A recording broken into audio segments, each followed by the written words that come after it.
Oi, gente, estamos aqui para mais uma aula de material de construção. Ao longo dessa semana, dessas semanas passadas, estamos vendo a questão dos agregados, certo? Falando um pouco sobre os agregados, as suas características e as suas classificações. E hoje nós vamos falar sobre agregados graúdos.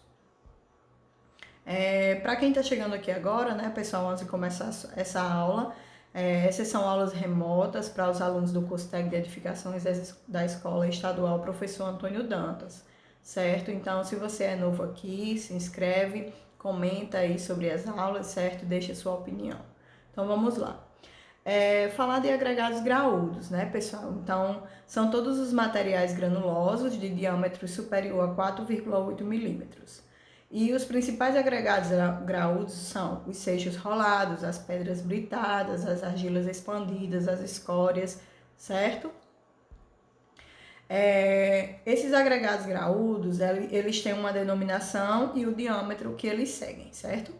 Então, nós podemos denominar um bloco de pedra, é aquele que tem um diâmetro maior do que 1 metro. Um matacão, que é uma pedra, maior do que 25 centímetros. Quando chamamos de pedra, são aqueles agregados que ficam entre 7,6 milímetros e 25 centímetros. E a brita são aqueles que ficam entre 4,8 milímetros e 76 milímetros. Então, ao decorrer da aula, a gente vai conhecer esses agregados. Então, as britas, pessoal. Primeiramente, as britas vocês conhecem, que elas são mais comuns nas edificações.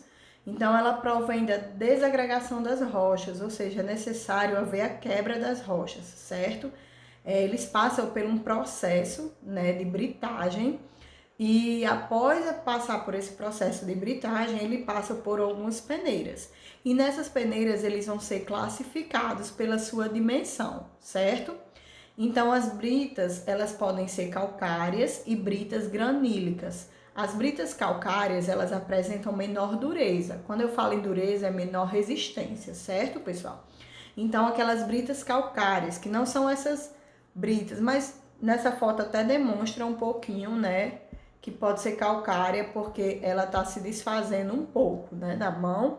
Mas aquelas britas mais acinzentadas, nós chamamos de britas granílicas. E aquelas esbranquiçadas, que você encontra nos canteiros, enfeites, para fazer decoração urbanística, nós chamamos de britas calcárias. Elas são pouco usadas nas edificações e na produção de concreto, por exemplo, por elas apresentarem menor dureza, ou seja, menor resistência, certo?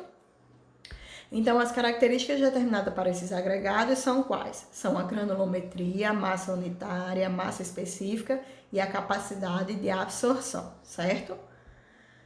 Então, como nós podemos classificar as britas? Elas são classificadas de 0 a 4, lembrando que as mais usadas são a brita 1 e a brita 2, tá bom? Então, nós classificamos a brita 0, como ela tendo um diâmetro mínimo de 0,48 e um diâmetro máximo de 9,5 milímetros. A brita 1, ela tem um diâmetro mínimo de 9,5 e um diâmetro máximo de 19 milímetros. A brita 2 de 19 milímetros e máximo de 25. Essas duas britas, pessoal, vocês lembrem-se que elas são as mais utilizadas para a fabricação de concreto, certo? Porque é necessário a gente saber o tamanho da brita para dimensionar a questão do abatimento do concreto, É necessário que a brita ela consiga fazer como é que eu posso dizer a palavra? Ele possa não ter dimensões maiores que venham causar patologias na estrutura, certo? Porque britas com dimensões erradas podem deixar espaços, vazios dentro da estrutura que venham prejudicar a estrutura futuramente, certo? Então, é necessário saber o dimensionamento da brita, a dimensão da brita que vai se utilizar no concreto. Muitas vezes, o calculista, o engenheiro calculista, ele determina qual brita se deve usar, em um pilar, em uma viga, um radier, seja lá qual a estrutura que ele for fazer, tá bom?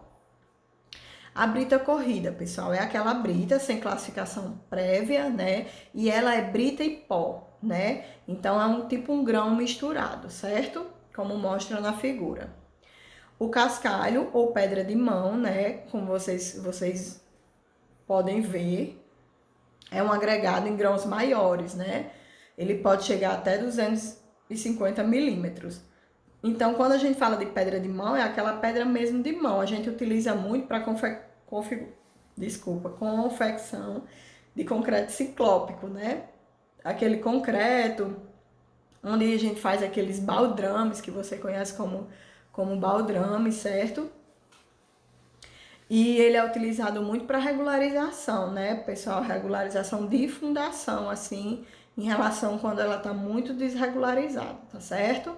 Então, o concreto ciclópico também a gente utiliza em barragens de contenção, né? Que são aqueles concretos que precisam de uma estrutura de agregados bem maiores, certo?